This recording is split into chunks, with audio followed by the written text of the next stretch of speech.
Hello everyone, welcome back to Twilight Tales. If you're alone, make sure your doors are locked and the lights are dim.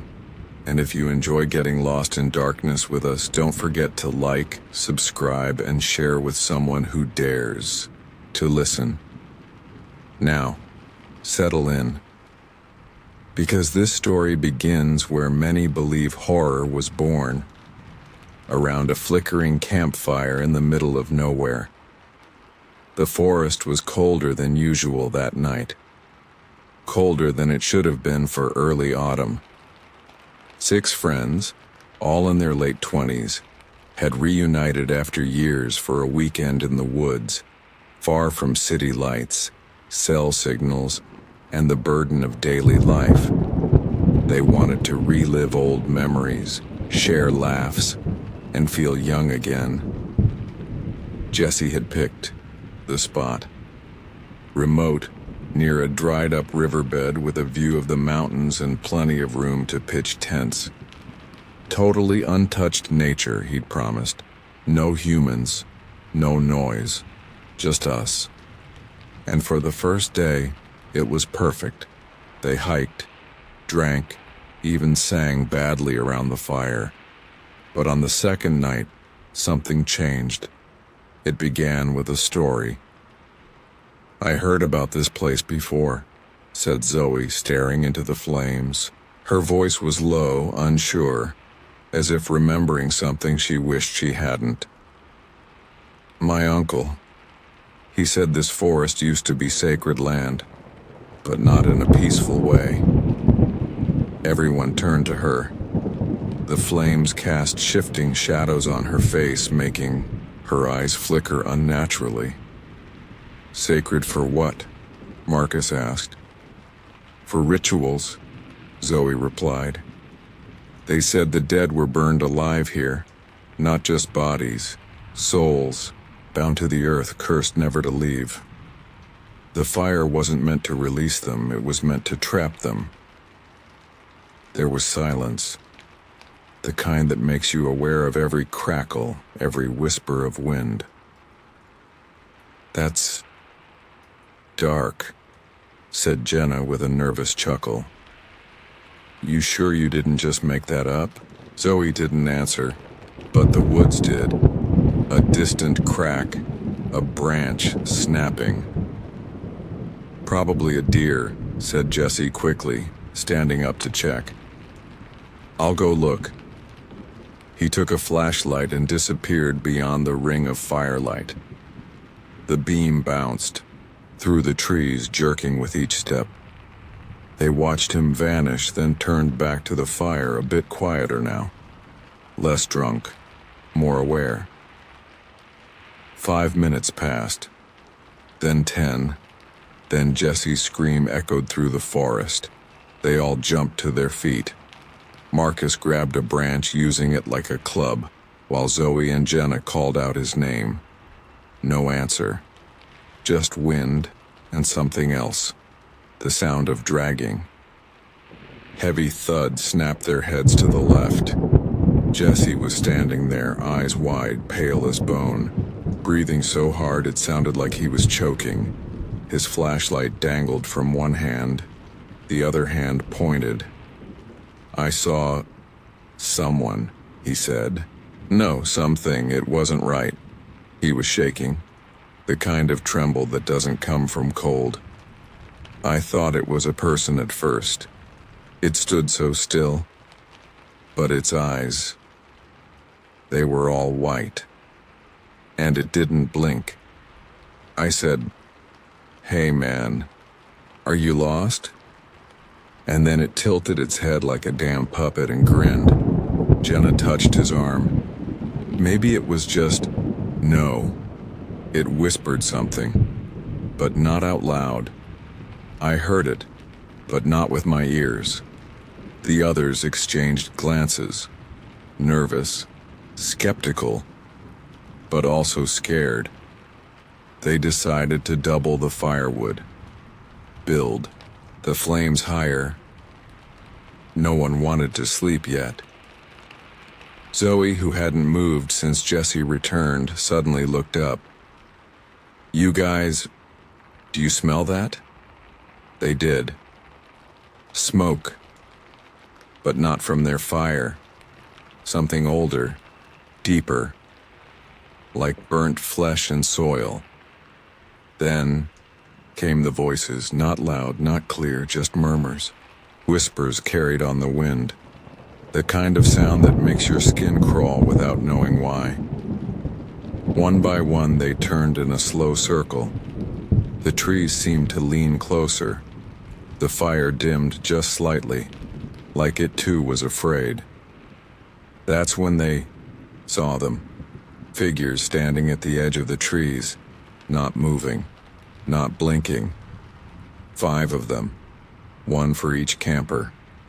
No faces, just pale shapes, like charred wax, swaying slightly without wind. "Nope," Marcus muttered. "I'm not doing this. Nope, nope." He reached for his pack, but it wasn't there. None of them were. All the gear, tents, sleeping bags, food, gone. Only the fire remained, and the figures stepped closer.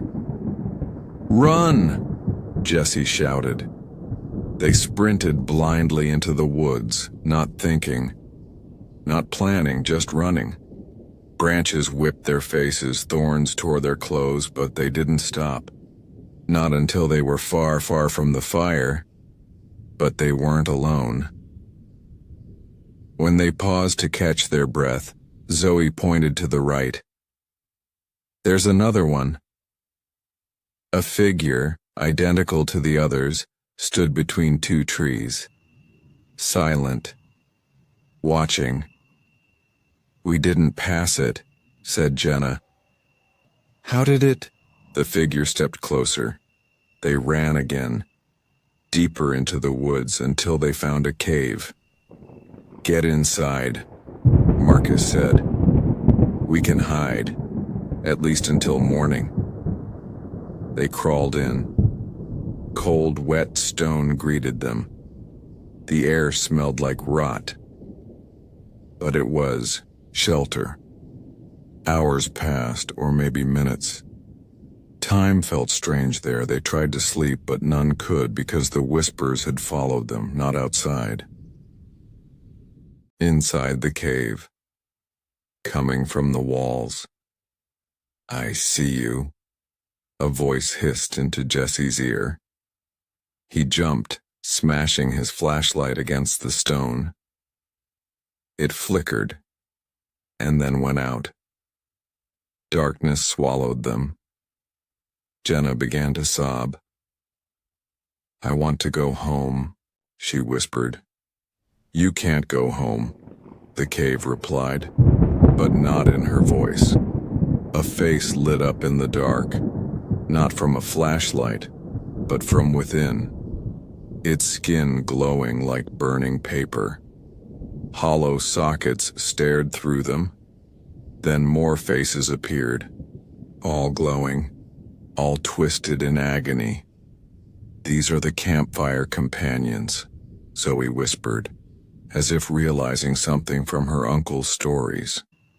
"They were never alive. Not really. Born from fear, from stories told over flames. They exist because people believe in them." Jesse's voice cracked. "Then stop believing." Zoe turned to him slowly. "It doesn't work like that. The more scared you are, the stronger they get." Marcus cursed. "So what? We just stop being afraid while we're hunted in the pitch black by fire ghosts?" "They're not ghosts," Zoe said.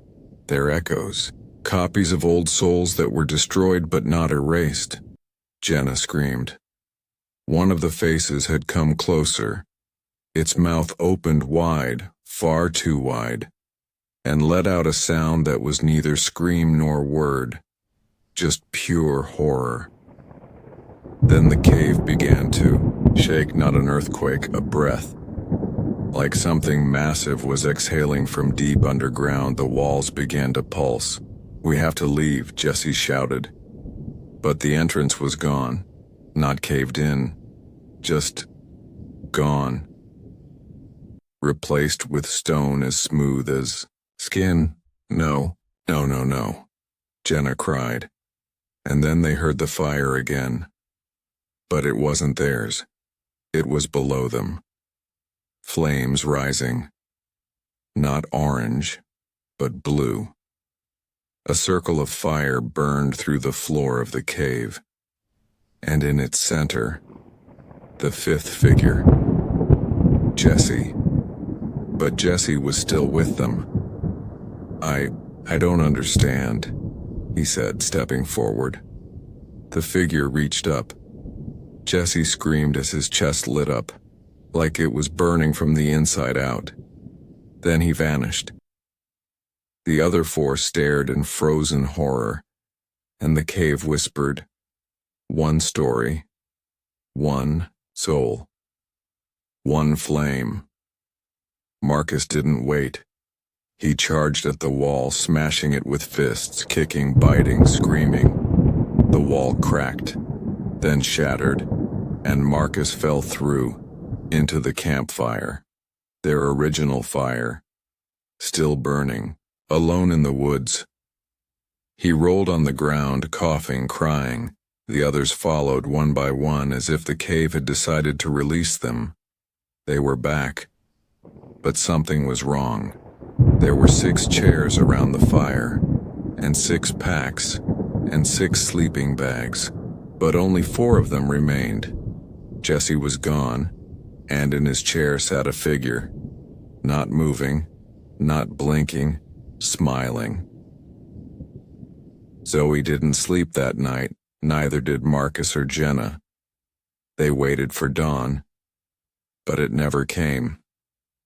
Because dawn didn't exist there anymore. The fire never went out, and the figures kept returning one by one. Each night another was taken, until only one was left. Zoe. She stared into the fire, her face hollow, her lips cracked. "I know the truth now," she whispered. "They never lived, but they always feed. On fear, on stories." She looked directly at you, through the flames, through time, through the veil, and smiled. "So now I pass it on to you, you who listened, you who believed. You're part of it now." She stands, walks into the fire, becomes one with it, and the last thing you hear before the screen fades to black is the whisper of a match being struck behind you. Welcome to the fire. If you're still here, you're brave, or foolish. Either way, thanks for joining us at Twilight Tales. Make sure to like, share, and subscribe so we know who to visit next. Good night, if you can sleep.